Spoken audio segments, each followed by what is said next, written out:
So today we're looking at 4 games that have received free updates from the Nintendo Switch 1 to the Nintendo Switch 2. Now, I've filmed these handheld because everyone else is just doing game capture, right? I wanted to show what the handheld looks like. So we've got the Switch OLED here. Now we've just swapped over to the Switch 2, and of course we're playing Mario 3D World, and we'll get onto Bowser's Fury as well. So I've tried to match the gameplay as best as possible, and I've done a little sort of above and below for you here as well, just showing the 2 consoles. It also gives you a bit of a hint as to the screen differences, and I think they're pretty close, even though of course the OLED does have better colors.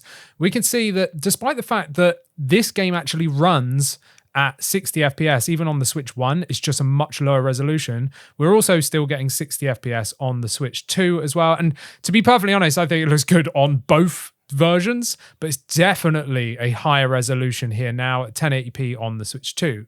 Now, I did want to show a loading time difference. I am going to skip ahead because it's quite a long time, but this is loading into Bowser's Fury.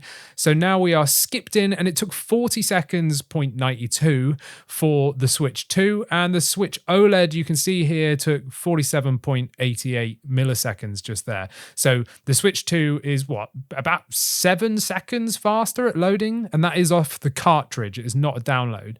But here's some more footage of the game now, just running around, being on the donkey guy that I can't remember the name of, and just showing the gameplay. And I still think the screen looks really vibrant on the Switch 2, even though everyone's been complaining that it's not OLED. But there we go. We will be covering that in another video coming soon.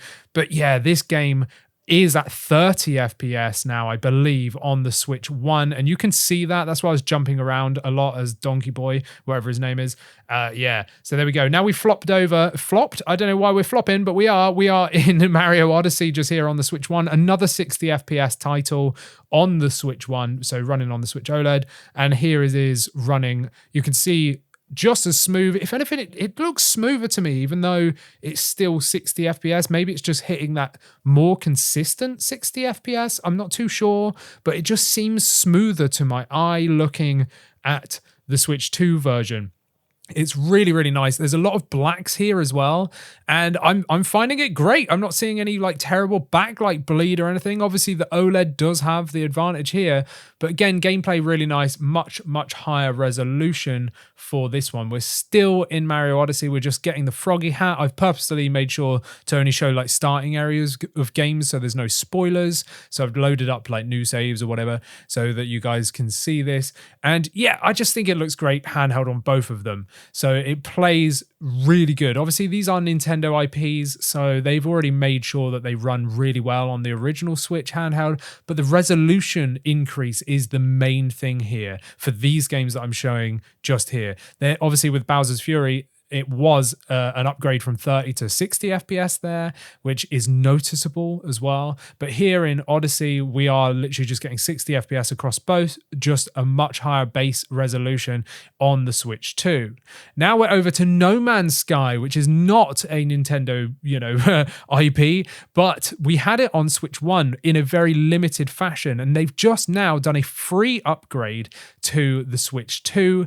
And that then includes multiplayer and everything else. And you can see the massive step up in resolution here and frame rate as well. I believe they're saying it's 40 FPS handheld. And with the inclusion of VRR, it just smooths it over. I did notice a couple of jittery bits where there was some frame drops, but I'm not too sure if I managed to capture that on camera here in the gameplay footage. But there was a couple of frame drops, but not overly noticing. It was just a really small amount of stutter. But it's 10 times better than that Switch 1 version. But sadly, I couldn't match the time of day or the same planet, so it's quite a lot difference here. So whilst the Switch 2 looks super vibrant and really, really bright, it's really just time of day and the planet that I ended up being on. But yeah, it still is incredible that they even got this running on the first Switch. But if you're wanting to play this, the Switch 2 version is king, and it's pretty affordable right now, which is crazy. But now we're going to move over to the worst one, the worst offender, Pokémon Violet we're in right now. And you can see that the resolution is just horrendous. The frame rate just dips far below 30 FPS on the Nintendo Switch OLED. And this is right at the beginning of the game. It gets much, much, much worse later in the game. Again, I didn't really want to show any spoilers, so I've kept it right at the starting area here. This is a Switch 2. Look at that fluidity. Look at the house. I've purposely shown you the house here. Look how crisp that is. There was artifacts everywhere on the Switch 1 version. This game is running beautifully. I've not had time to properly sit down and actually get back into playing this game yet because I stopped playing it because of how bad the performance was on Switch 1. But straight away looking at this, it looks incredible. I have shown some footage later of me flying as well and stuff, just showing how crispy it is. Look at this. I'm still in shock by how good this looks on the Switch 2 running handheld. Here's the side-by-side going back into the house and just showing what it was like inside an area just here right at the beginning of the game, just like running around and stuff. Bottom screen is my later save. I've just come back down. Again, time of day annoyingly does not match, but you'll see walking down to the little mansion-y place in a second. The frame rate is just immediately noticeable between the two. The Switch 2 is so buttery smooth. The Switch 1 is a juddery mess. And, sadly, that's just the case. But at least we have a playable version of Pokemon Scarlet and Violet. This is how the game should have launched. Maybe they should have just saved it for the Switch 2. I don't know. But I'm looking forward to jumping back into this. And I'm also super excited for Pokemon ZA. But yeah, seeing this game actually work makes me extremely excited to start playing co-op again with my wife because we just ditched it because it looked so bad. Just look at the fluidity here. Yes, there's a massive resolution increase, but it's that 60 FPS, stable 60 that we're looking at, which really makes me excited here. I would take a stable frame rate over the resolution any day. But yeah, now we're showing you on the Switch 2 on the bottom just there, just me showing you some flying and stuff, just because I wanted to show you that even though it's rendering out like a large area, it's still locked in at that 60 FPS. It looks lovely. It felt so nice to play.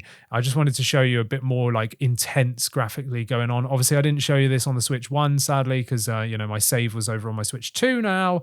But yeah, this is the video. I really hope you've enjoyed today's video. I wanted to just show you some of the free upgrades. Remember, all of these are free upgrades. And to be perfectly honest, I probably would have paid for these, I think I'm more than happy paying a £10, $10 upgrade or whatever. If it's going to make a game playable now, just look at No Man's Sky, look at Pokemon.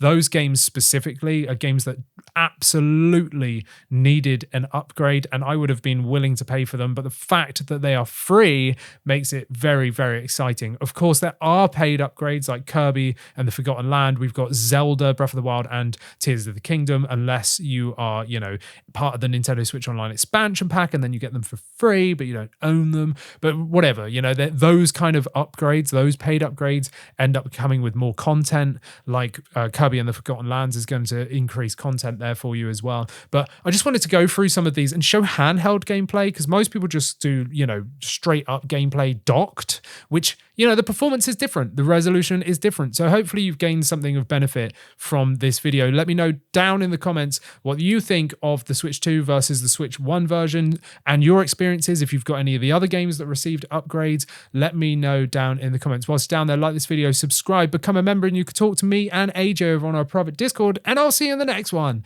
Thanks for watching.